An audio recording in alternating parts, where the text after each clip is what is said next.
क्या आपको भी कंफ्यूजन होता है did, was, were and had में? तो आज की क्लास में समझेंगे कि डिड मीन्स होता है था, थे, थी, वॉज एंड वर मीन्स भी होता है था, थे, थी, और हैड मीन्स भी होता है था, थे, थी होता है। तो आप ये देख रहे हैं कि यहाँ हिंदी में तो तीनों का मतलब सेम होता है, लेकिन इन तीनों में बहुत बड़ा फर्क होता है, क्योंकि अधिकतर जब हम इनका यूज करते हैं तो बहुत बार कंफ्यूजन होता है कि कहाँ पर डिड लगाना है और कहाँ पर वॉज, वर और हैड का यूज करना है। तो गाइज आज की क्लास में हम ये सारे कंफ्यूजन दूर करने वाले हैं और सीखने वाले हैं कि इन सब का सही तरीके से यूज कैसे किया जाता है। So hi everyone, welcome back to my channel. Let's get started. तो सबसे पहले हम सीखेंगे कि वॉज और वर का यूज कहाँ किया जाता है। ठीक है, तो वॉज और वर का यूज करने के लिए हमारे पास दो तरीके के कंडीशन होते हैं। पहली कंडीशन है to show state, feeling, place और क्वालिटी इन द पास्ट। इसके कहने का मतलब ये हुआ कि अगर आप डायरेक्ट किसी सेंटेंस में स्टेट, फीलिंग, प्लेस और क्वालिटी के बारे में पास्ट में बात कर रहे हो तब आप वहां पर वॉज और वर का यूज कर सकते हैं, राइट। लेकिन इसकी एक शर्त होती है कि ऐसे सेंटेंसेस में आप वॉज और वर के साथ वर्ब का यूज नहीं करेंगे। ओके, क्लियर हुआ। सेकंड कंडीशन है past continuous tense. Past continuous tense के जो भी आपके सेंटेंस आएंगे उनके साथ भी आप वॉज और वर्ब का यूज करेंगे। पास्ट कंटिन्यूअस टेंस क्या होते हैं? जब हम पास्ट में किसी चल रही एक्शन के बारे में बात करते हैं, मीन्स कोई काम चल रहा था, ये आपका हो गया पास्ट कंटिन्यूअस टेंस। तो इसमें आप वॉज एंड वर का यूज करेंगे और इसमें वॉज एंड वर के साथ वर्ब की फर्स्ट फॉर्म के साथ आईएनजी का यूज भी आप कर सकते हैं। ठीक है, तो पहली कंडीशन में जहां पर आपको डायरेक्ट किसी स्टेट, फीलिंग, प्लेस या क्वालिटी के बारे में बात होती है तब आप वहां पर वॉज वर के साथ किसी भी वर्ब का यूज नहीं करेंगे। सेकंड कंडीशन में आप वॉज एंड वर के साथ वर्ब की फर्स्ट फॉर्म के साथ आईएनजी का यूज करेंगे। ओके, क्लियर हुआ आपको?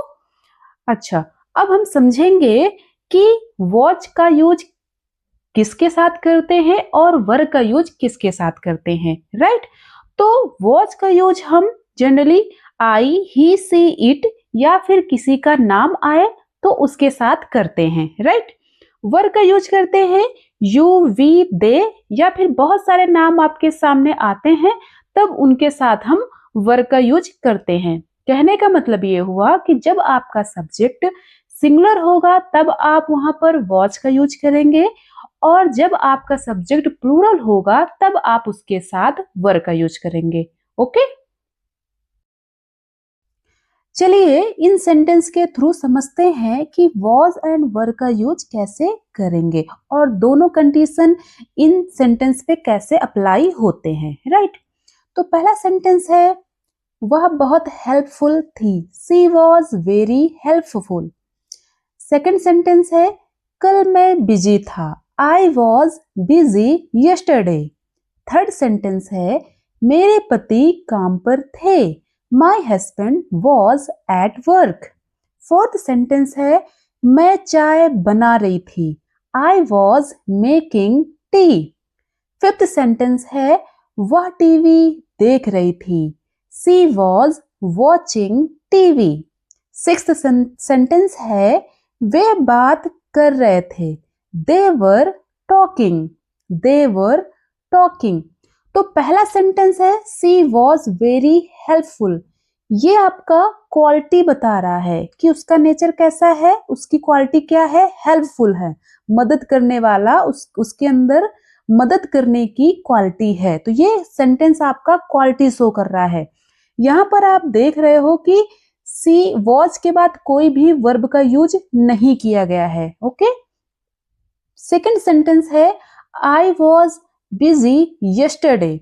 ये सेंटेंस आपका शो कर रहा है अवस्था, स्टेट शो कर रहा है कि किस अवस्था में थे, कल मैं बिजी था। तो ये पूरा सेंटेंस आपकी स्टेट शो कर रही है, राइट। तो यहाँ पर भी आप देख रहे हो कि वॉज के बाद कोई भी वर्ब का यूज नहीं किया गया है, राइट। थर्ड सेंटेंस है माई हस्बैंड वॉज एट वर्क।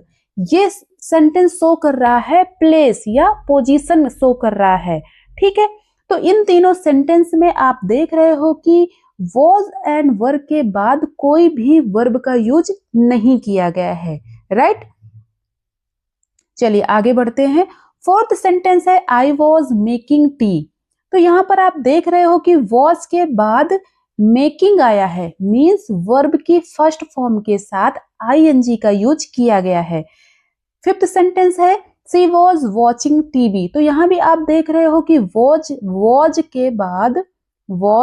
के बाद वॉचिंग आया है, मींस वर्ब की फर्स्ट फॉर्म में आईएनजी का यूज किया गया है। तो मेकिंग, वॉचिंग एंड टॉकिंग ये आपका क्या हो गया, ये आपका पास्ट कॉन्टिन्यूअस टेंस हो गए।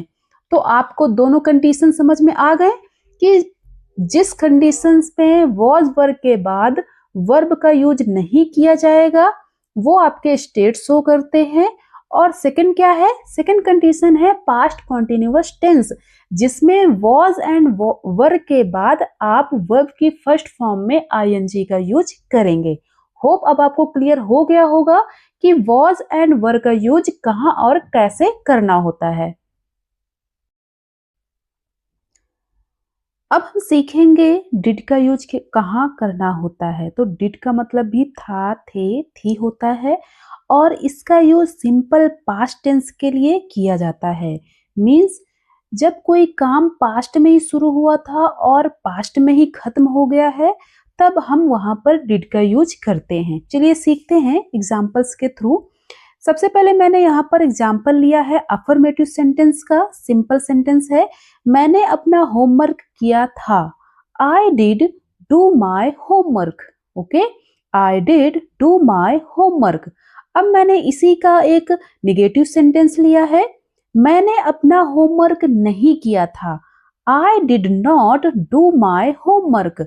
तो डिड और डू के बीच में हमने नॉट का यूज कर दिया, डिड नॉट लगा दिया। मैंने अपना होमवर्क नहीं किया था, आई did not do my homework.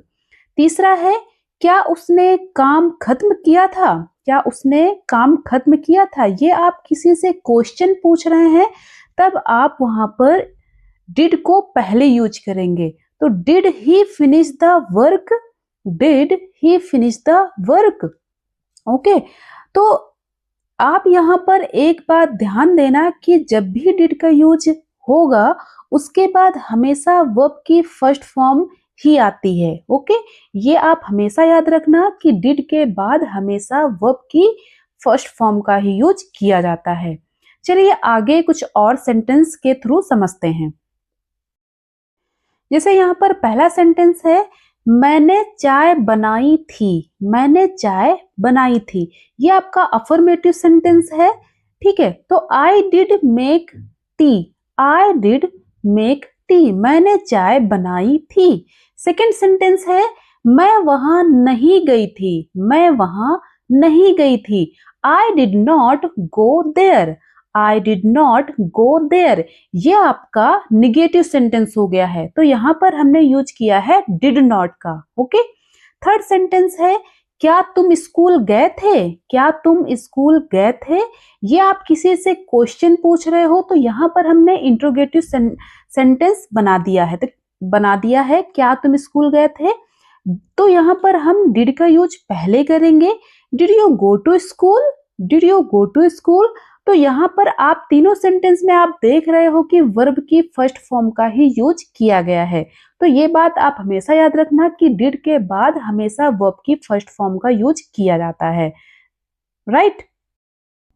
Third, अब हम सीखेंगे कि हैड का यूज कहाँ कर सकते हैं, ठीक है, कहाँ करते हैं।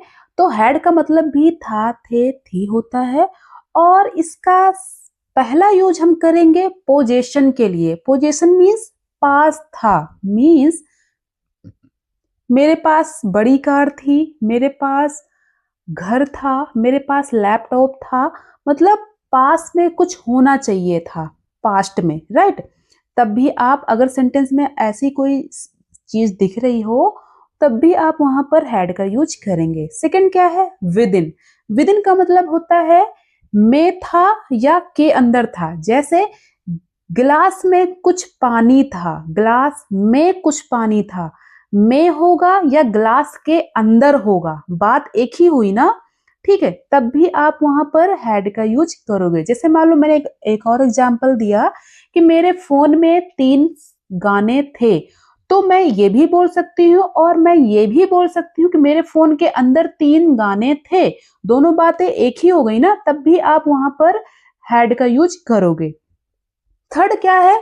जब रिलेशन की बात आए, जैसे मेरे 5 भाई थे, मेरे 2 दोस्त थे, अगर ऐसे कोई रिलेशन बताना हो, ठीक है, पास्ट में कोई रिलेशन बताना हो, तब भी आप वहां पर हैड का यूज करेंगे, राइट। चलिए इसको भी एग्जाम्पल के थ्रू समझते हैं। जैसे मैंने यहाँ पर पहला एग्जाम्पल लिया है, उसके पास मुंबई में एक फ्लैट था, right. She had a flat in Mumbai. उसके पास मुंबई में एक फ्लैट था। सेकेंड एग्जाम्पल है, उनके पास केवल 5,000 रुपए थे। उनके पास केवल 5,000 रुपए थे। They had only 5,000 rupees. तो गाइज आप इन दोनों सेंटेंस में देख रहे हो कि हमारे पास, मतलब पहले वाले सेंटेंस में ये बोला जा रहा है कि उसके पास एक फ्लैट था मुंबई में, ठीक है। तो फ्लैट था मतलब कुछ तो था उसके पास, राइट। सेकंड सेंटेंस में क्या बोला जा रहा है कि उनके पास केवल 5,000 ही रुपए थे, राइट। तो यहाँ पर पोजीशन के बारे में बात की जा रही है। इन दोनों सेंटेंस में पोजीशन के बारे में बात की जा रही है, इसलिए हमने यहाँ पर हैड का यूज किया। समझ गए आप लोग? ठीक है, अब आगे बढ़ते हैं। थर्ड सेंटेंस है, उस ग्लास में थोड़ा पानी था, ठीक। That glass had less water. That glass had less water. अब मैं इस बात को ये बोलूं कि उस ग्लास में या उस ग्लास के अंदर थोड़ा पानी था। अभी मैंने आगे आपको क्या समझाया था कि विद इन मतलब में था या के अंदर था, बात एक ही होती है। अगर ऐसे सिचुएशन या सेंटेंस में ऐसी चीजें आपको दिखेंगी, तब भी आप वहां पर हैड का यूज करेंगे। तो that glass had less water, right. Fourth sentence है, मेरे फोन में 3 गाने थे। अब इसी सेंटेंस को मैं बोल सकती हूँ, मेरे फोन के अंदर 3 गाने थे, ठीक है। तो my phone had 3 songs. My phone had 3 songs, right. अब आपको समझ में आ गया। पहला आपने सीखा पोजीशन हो, सेकंड आपका विद इन हो, में था या के अंदर था, ठीक है। चलिए आगे सीखते हैं। फिफ्थ सेंटेंस है, मोना के 2 दोस्त थे। मोना के 2 दोस्त थे। Mona had 2 friends. Mona had 2 friends. Sixth है, उस लड़के के 3 बड़े भाई थे। उस लड़के के 3 बड़े भाई थे। That boy had 3 Elder brothers. That boy had 3 Elder brothers. तो अब आप समझ गए कि इन दोनों सेंटेंस में रिलेशन के बारे में बात हो रही है, इसलिए हमने यहाँ पर हैड का यूज किया है, ठीक है। अब आप समझ गए कि हैड का यूज 3 सिचुएशंस में कर सकते हैं। पहला है पोजीशन। पोजीशन मीन्स पास था, कोई चीज आपके पास होनी चाहिए थी, राइट। सेकंड है विद इन, में था या के अंदर था। और थर्ड है रिलेशन शो होना चाहिए सेंटेंस में, तब आप हैड का यूज करेंगे, ओके। अब आप देख रहे हैं कि इन तीनों सेंटेंस में किसी भी सब्जेक्ट के काम के बारे में बात नहीं हो रही है। तो ये रहा आपका हैड का पहला कंडीशन का यूज, ओके। आगे बढ़ते हैं। सेकेंड, हैड का यूज किया जाता है पास्ट परफेक्ट टेंस में, ओके, जिसकी हिंदी होती है चुका था, लिया था या ली थी। अगर किसी सेंटेंस के लास्ट में चुका था का सेंस आए, लिया था का सेंस आता है या फिर ली थी का सेंस आता है, तब आप वहां पर हैड का यूज करेंगे। और पास्ट परफेक्ट टेंस में सेंटेंस बनाने का स्ट्रक्चर होता है subject plus had plus verb की थर्ड फॉर्म, राइट। चलो इसको भी एग्जाम्पल के थ्रू समझते हैं। जैसे पहला एग्जाम्पल है, वह अपना काम खत्म कर चुका था। वह अपना काम खत्म कर चुका था, ठीक। तो यहां पर सेंटेंस के लास्ट में आपको दिख रहा है चुका था, ठीक है। अब आप समझ गए। तो इसकी इंग्लिश होगी he had finished his work, ठीक है। ही हैड आया और वर्ब की थर्ड फॉर्म फिनिश से फिनिश्ड हो गया his work, right. Second example है, वो मूवी देख चुकी थी। वो मूवी देख चुकी थी। तो इसकी इंग्लिश होगी she had watched the movie. She had watched the movie. यहां पर हमने हैड का यूज किया और वर्ब की थर्ड फॉर्म वॉच्ड का यूज किया, राइट। थर्ड सेंटेंस है, मैंने खाना बना लिया था। मैंने खाना बना लिया था। तो यहां पर आप देख रहे हो कि सेंटेंस के लास्ट में लिया था आया है। तो आप समझ गए ना कि I had cooked the food. I had cooked the food. आपको दिख रहा है कि सेंटेंस के लास्ट में चुका था आया है, लिया था आया है, मिल रहा है ना ऐसे, ठीक है। तो इस तरीके से आप सेंटेंस को पढ़ेंगे, समझेंगे, उसके हिसाब से आप हैड का यूज करेंगे, राइट। फोर्थ सेंटेंस लिया है मैंने, वह अपना होमवर्क पूरा कर चुका था। वह अपना होमवर्क पूरा कर चुका था। तो यहाँ पर आप फिर से देख रहे हैं कि सेंटेंस के लास्ट में चुका था आया है, ठीक है। तो इसकी इंग्लिश हो जाएगी he had completed his homework. He had completed his homework, ठीक है। आई होप अब आपको क्लियर हो गया होगा कि had का यूज दोनों कंडीशंस में कैसे करना होगा, राइट। गाइस, अगर आपको वीडियो पसंद आई हो तो प्लीज वीडियो को लाइक और चैनल को सब्सक्राइब जरूर कीजिए। Till then take care, keep growing, keep learning. Thanks for watching.